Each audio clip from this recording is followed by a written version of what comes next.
de las autoridades para canalizar a las familias que resultaron afectadas por los fuertes vientos que se presentó esta tarde. Alex, por esta información, ahí lo teníamos justamente desde Cajamarca. Intensos vientos pues destruyeron techos justamente en Cutervo, ¿no? Hay que verlo eso con cuidado. Los fenómenos naturales siempre nos pueden pues poner en aprietos. Y ahora estamos de vuelta y más bien ahora vamos a ir un poco con el tema que sigue de alguna manera dando de qué hablar, sigue generando controversia, sigue siendo pues algo en lo que no se ha decidido nada. Sin embargo, ya el Congreso está apostando por insistencia en el tema, básicamente el etiquetado de alimentos procesados. Hemos tenido siempre la discusión entre semáforo u octógono, esa es la discusión en la que nos hemos enfrascado. Se encuentra con nosotros el doctor Javier Morán, investigador justamente en temas de salud pública, para darnos información al respecto. Gracias por estar con nosotros, doctor. Gracias a vosotros. Buenas tardes. Buenas tardes. Bueno, tenemos justamente el tema, acá ha habido una, digamos, un poco intensa batalla para decidir cuál es la mejor opción. Hay fervientes personas que creen en el octógono y hay los que creen en el, más bien, semáforo. ¿Cuáles, digamos, los beneficios que hay para cada una de las opciones y por qué ocurre que haya tanta enemistad, digamos, en torno a decidir, ¿es tan vital esta decisión entre un octógono y un semáforo?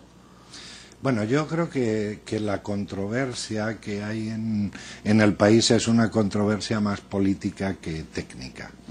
Si por técnico entendemos la evidencia que respalda el uso de uno u otro sistema de etiquetado, pues claro, el semáforo, quizá porque el sistema de etiquetado frontal en semáforo es más antiguo, empezó a utilizarse en 2012, mientras que el etiquetado de octógonos solamente se utiliza en un país y se utiliza hace 2 años, digo que el etiquetado en semáforo se lleva durante más tiempo investigando y hay más evidencia de que el sistema de semáforo sirve para elegir alimentos saludables o para discriminar entre alimentos saludables y los que no lo son.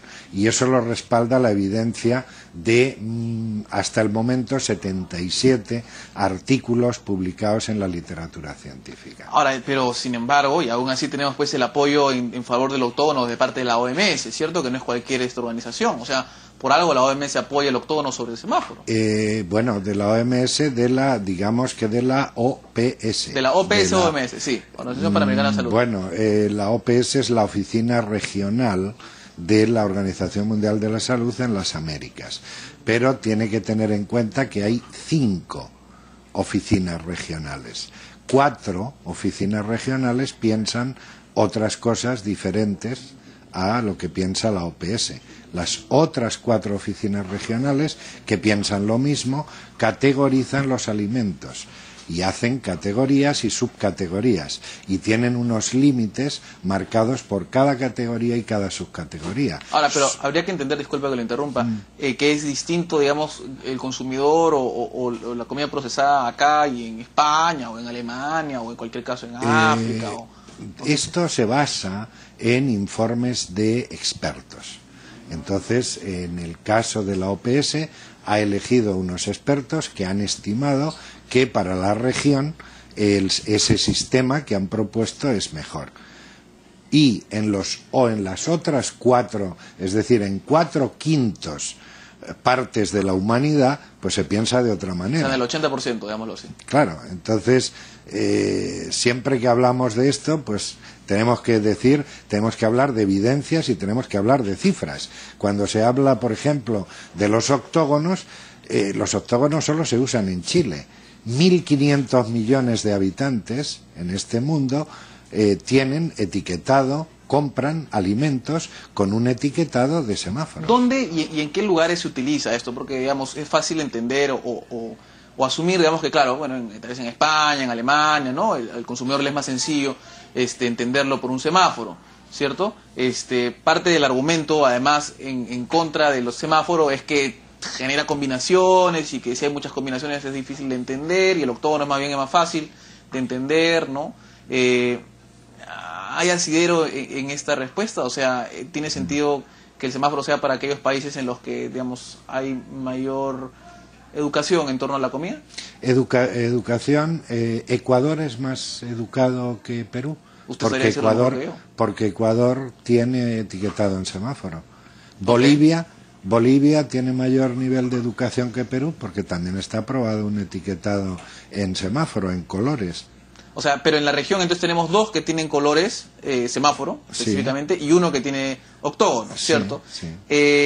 ¿Los resultados de Bolivia o de Ecuador son comparativamente mejores a los de Chile o no se tiene suficiente información? En Bolivia todavía no está implementado porque no hay reglamento, pero en Ecuador se hacen un montón de estudios y hay publicados muchísimos estudios y tesis doctorales sobre el entendimiento del consumidor ecuatoriano y están encantados con un sistema de colores. En México se utiliza desde 2010, a través de una norma técnica, de una regulación, se utiliza el sistema GDA. El GDA es el normal, pues, ¿no? El GDA blanco. es el normal, sí. Es que hay muchos países donde se utiliza el GDA. Acá también hay GDA, digamos, ¿no? Sí, pero en México es por ley.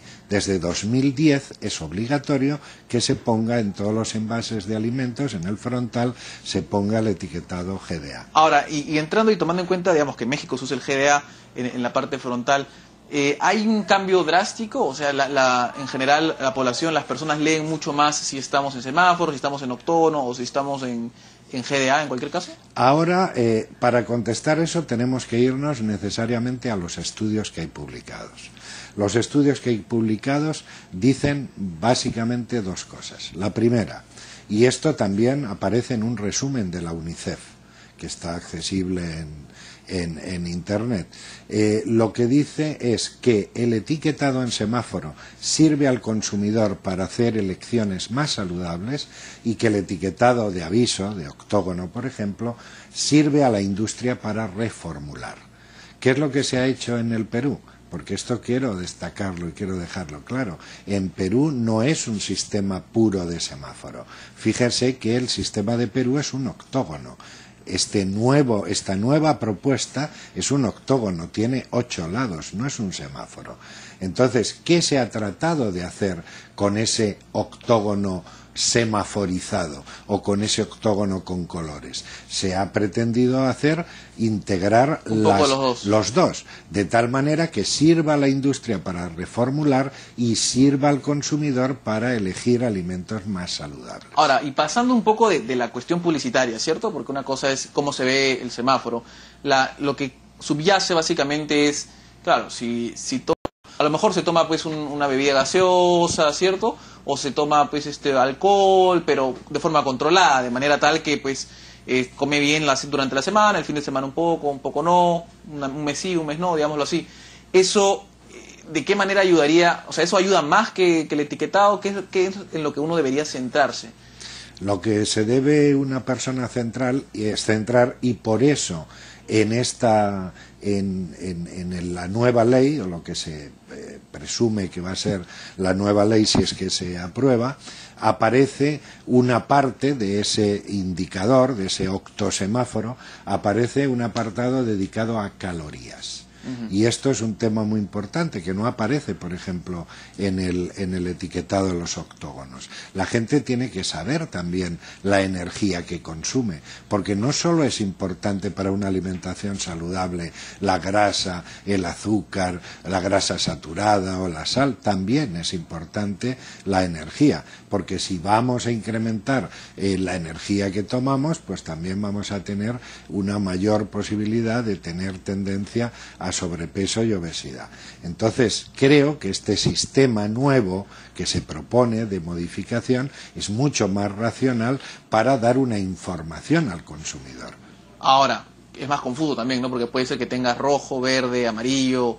Hay una cantidad de combinaciones, no sé, las han calculado y son como 300, si mal no recuerdo, posibles combinaciones que se tengan, ¿no? Rojo, rojo, rojo, rojo, amarillo, rojo, etcétera, etcétera. ¿Eso no más bien induce a la confusión? Pero es que lo que estamos olvidando es que lo primero que se debe pretender en una regulación así es informar al consumidor, que es un derecho de los consumidores. ¿Qué es lo que se hace con este nuevo etiquetado, esta nueva señalética que se propone? Lo que se hace es informarle de distintos macronutrientes y de la composición de energía que tiene ese alimento. Entonces estamos informando. ¿Por qué? Pues porque aquellas personas que tengan un problema con la tensión arterial van a ver, lo que más van a ver va a ser la parte referida a la sal, o la gente que tenga diabetes, claro, o que más bien por otro lado. Van a ir a enfocarse más hacia el azúcar. Ahora, usted, como ve la propuesta actual, ¿cree que al fin y al cabo sería beneficiosa para el consumidor peruano? Yo creo que es beneficiosa, que puede ser beneficiosa. Hay estudios ya de febrero de este año publicados en una encuesta de consumidores peruanos que dicen que prefieren y entienden mejor el etiquetado de semáforo, pero en todo caso en las políticas públicas siempre hay que valorar a los 2 años, a los 3 años, hay que valorar cuál ha sido la incidencia que ha tenido esa reglamentación pues en la salud o en el consumo de alimentos industrializados o en la reducción del consumo de alimentos con más nutrientes críticos. Bueno, muchísimas gracias, doctor, por esta entrevista. Vamos a estar entonces al tanto. Esto de todas maneras tiene para rato. Mientras tanto, este tema sigue en el Congreso. Nos vamos a una pausa, volvemos con más.